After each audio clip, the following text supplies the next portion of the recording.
Bismillahirrahmanirrahim. Assalamualaikum warahmatullahi wabarakatuh. Alhamdulillahirabbil alamin. Asyhadu an la ilaha illallah wa asyhadu anna Muhammadar Rasulullah. Allahumma sholli ala Muhammad wa ala ali Muhammad. Sidang jamaah salat Isya dan tarawih Masjid Salman ITB yang dimuliakan Allah. Ada suatu kisah yang sangat populer yang barangkali sudah kita dengar, yang terjadi pada masa pemerintahan Khulafaur Rasyidin kedua Umar bin Khattab, yaitu tentang kisah anak gadis seorang penjual susu pada suatu malam.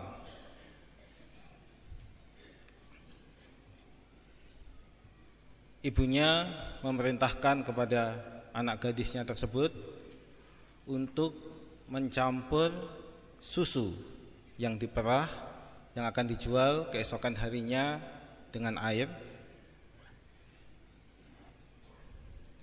Campurlah susu itu dengan air agar kita mendapatkan keuntungan yang lebih banyak. Tetapi anak gadisnya tadi menjawab, Amirul Mukminin Umar bin Khattab melarang kita mencampur susu dengan air. Kemudian ibu tadi berkata, campur saja, toh banyak orang yang melakukannya agar kita mendapatkan keuntungan yang lebih banyak. Dan sekarang Amirul Mukminin tidak melihat kita. Gadis tadi kemudian berkata, memang Amirul Mukminin tidak melihat kita, tetapi Tuhan Amirul Mukminin senantiasa melihat dan mengawasi kita. Dan gadis itu menolak untuk mencampur susu tadi dengan air. Dan tanpa mereka berdua sadari, sebetulnya di luar rumah di dekat mereka, Amirul Mukminin Umar bin Khattab mendengar pembicaraan itu. Kita tahu dalam sejarah bahwa Khalifah Umar bin Khattab ini sangat gemar untuk meninjau langsung kehidupan rakyatnya, sehingga sering bepergian pada malam hari untuk melihat kondisi rakyatnya. Dan kebetulan saat itu Allah menakdirkan Khalifah Umar bin Khattab mendengar pembicaraan ibu dan anak yang sangat populer ini. Sidang jamaah Isya dan tarawih yang dimuliakan Allah, dari kisah tadi dan juga banyak kisah serupa yang kita tahu pada masa-masa yang lalu, bahwa kemudian Umar bin Khattab berlinangan air mata karena menyaksikan betapa keimanan gadis tadi sangat kuat, bahwa dia meyakini bahwa Allah senantiasa melihatnya, mengawasinya, dan bersama dengannya. Sangat penting bagi kita kaum muslimin untuk senantiasa merasakan pengawasan Allah ini, dan merasakan bahwa Allah senantiasa bersama kita setiap saat dalam hidup kita.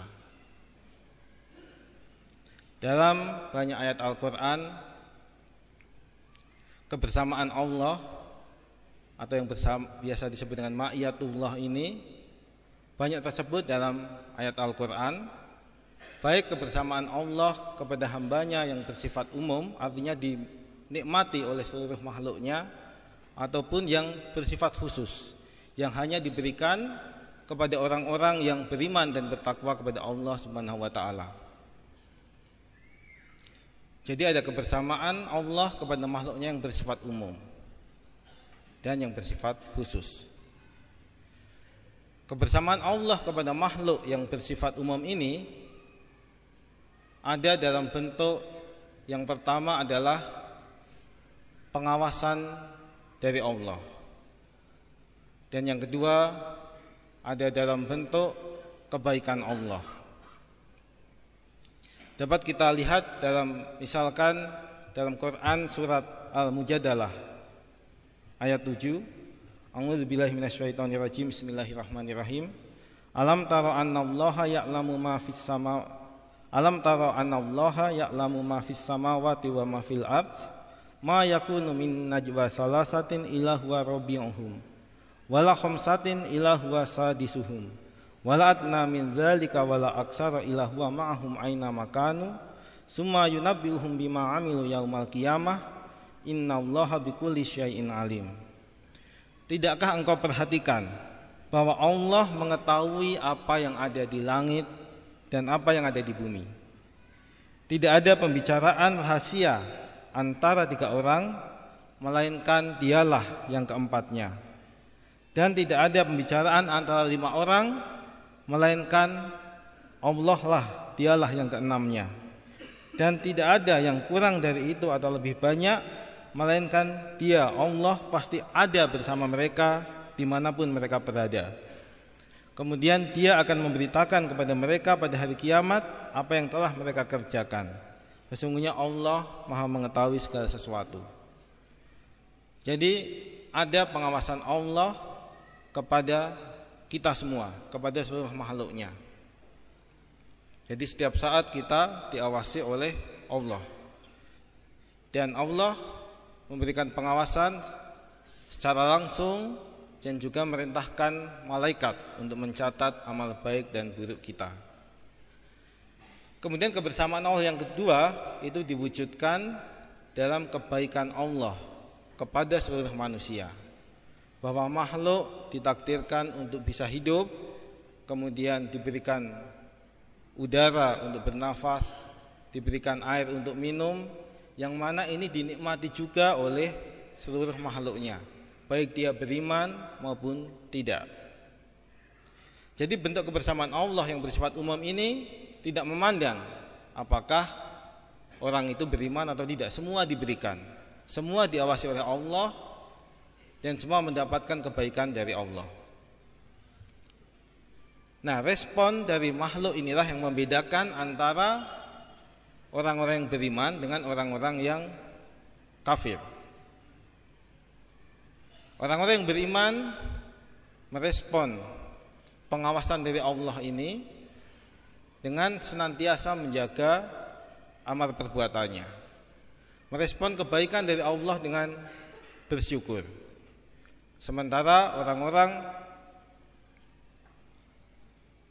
yang tidak takut kepada Allah, dia tidak peduli akan adanya pengawasan Allah, maka dia berlaku seenaknya, berbuat maksiat, berbuat dosa, dan juga tidak mensyukuri nikmat-nikmat Allah, maka dia menyia-nyiakan apa yang diberikan oleh Allah.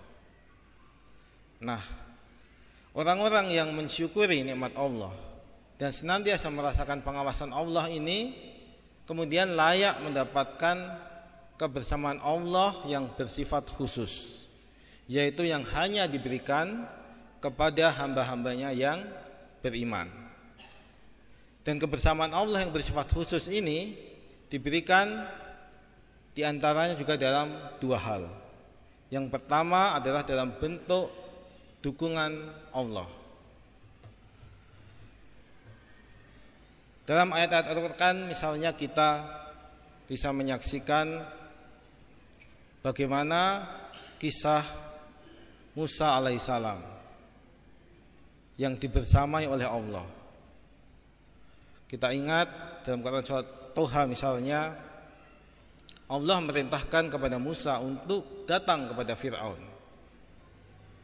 Pergilah kalian berdua, makanya kepada Musa dan Harun, kepada Fir'aun, untuk menyeru mereka kepada Allah. Nabi Musa dan Harun sempat merasa takut. Kemudian Allah berfirman, janganlah kamu takut, sesungguhnya aku bersama kalian berdua. Demikian tersebut dalam Quran surat Toha.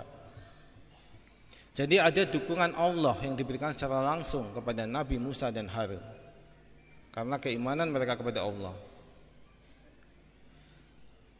Juga kita dapat melihat misalkan dalam peristiwa hijrah Nabi Muhammad dari Mekah ke Madinah, Nabi Muhammad disertai oleh Abu Bakar bersembunyi di Gua Sur.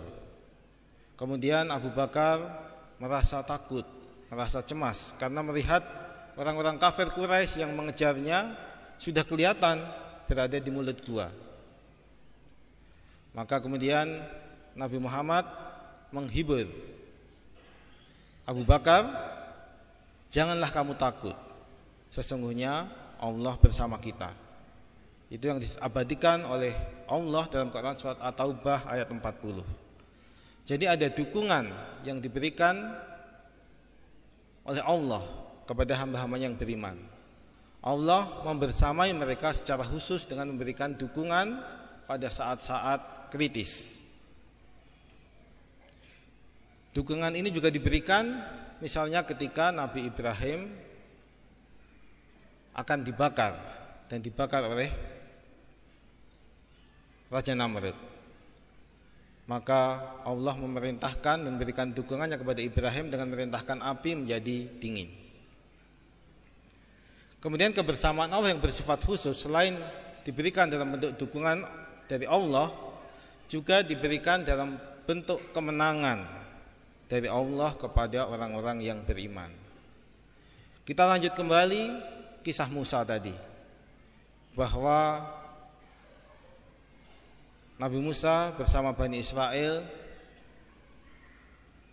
melarikan diri dari kejaran Fir'aun.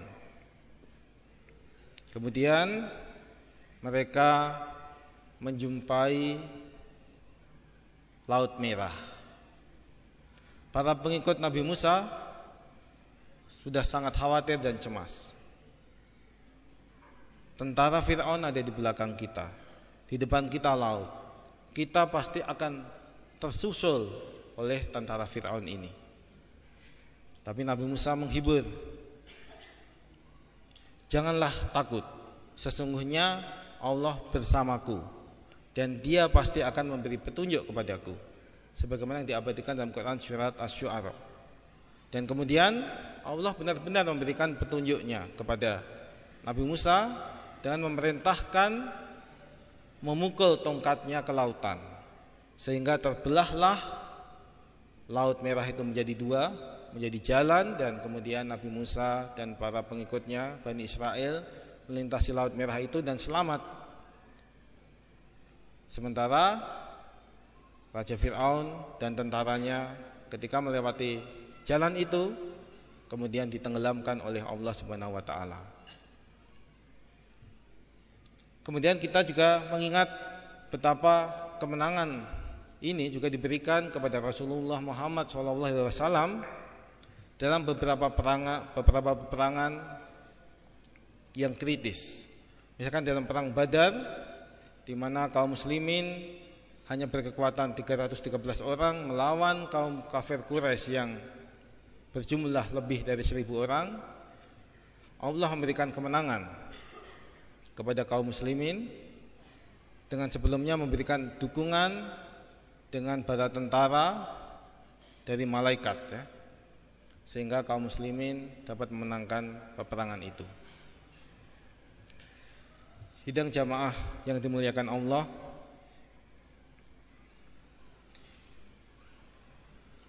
demikian kebersamaan Allah itu bisa diwujudkan secara umum untuk seluruh umat manusia dan juga secara khusus hanya kepada hamba-hambanya yang beriman.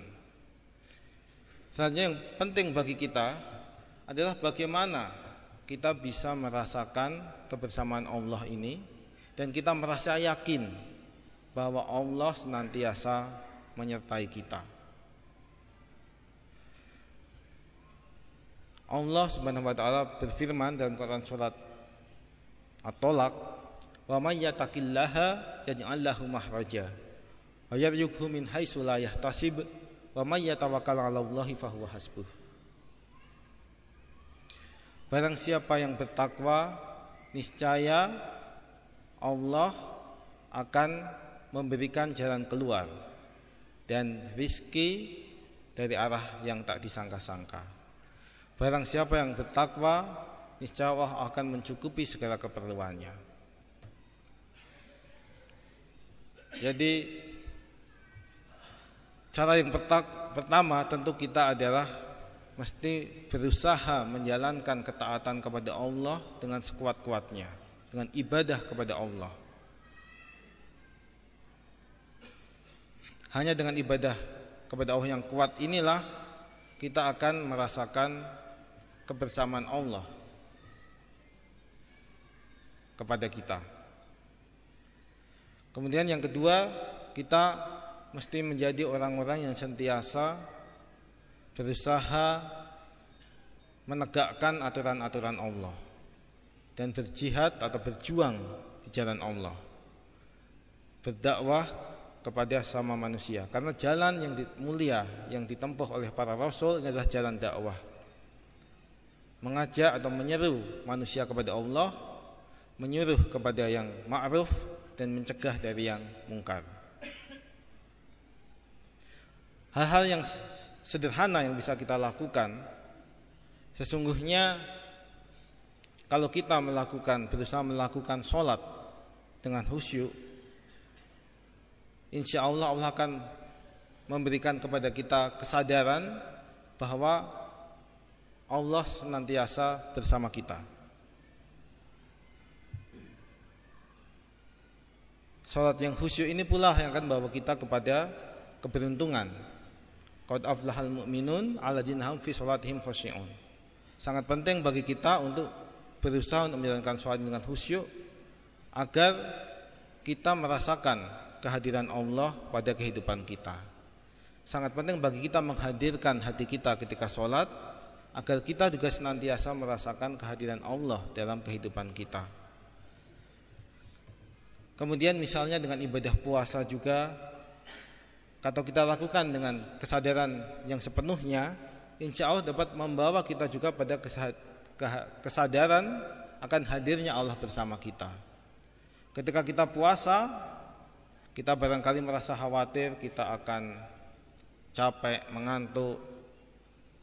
Tetapi kalau ketika sahur misalnya kita berdoa kepada Allah, ya Allah, agar dengan puasa ini jangan buat saya mengantuk atau lemah. Insya Allah dalam hari itu Allah akan memberikan kekuatan kepada kita tidak merasakan lelah dan mengantuk. Dan kita akan menyadari bahwa yang memberi kekuatan kepada kita ini bukan hanya makanan yang kita makan, tetapi Allah Subhanahu wa taala.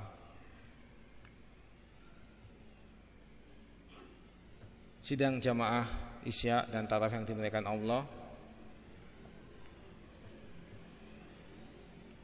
demikianlah materi yang dapat kami sampaikan pada malam hari ini mengenai ma'iyatullah atau kebersamaan Allah kepada kita makhluknya. Jadi ada kebersamaan Allah yang bersifat umum yang diberikan kepada setiap makhluknya, dan kebersamaan Allah yang diberikan hanya secara khusus bagi orang-orang yang beriman, yang mana tergantung bagaimana respon kita terhadap kebersamaan Allah yang bersifat umum tadi. Kalau kita bersyukur kepada Allah, kita merasakan pengawasan Allah, niscaya Allah akan memberikan kebersamaannya yang kedua, yang akan menolong kita di saat-saat kritis dalam bentuk dukungan Allah dan kemenangan Allah. Mudah-mudahan dengan tersemainya kesadaran ma'iyatullah ini atau kebersamaan Allah kepada kita semua dapat menolong kita semua kaum muslimin untuk mengangkat derajat kembali kemuliaan dan kejayaan peradaban Islam. Billahi taufiq wal hidayah. Wassalamualaikum warahmatullahi wabarakatuh.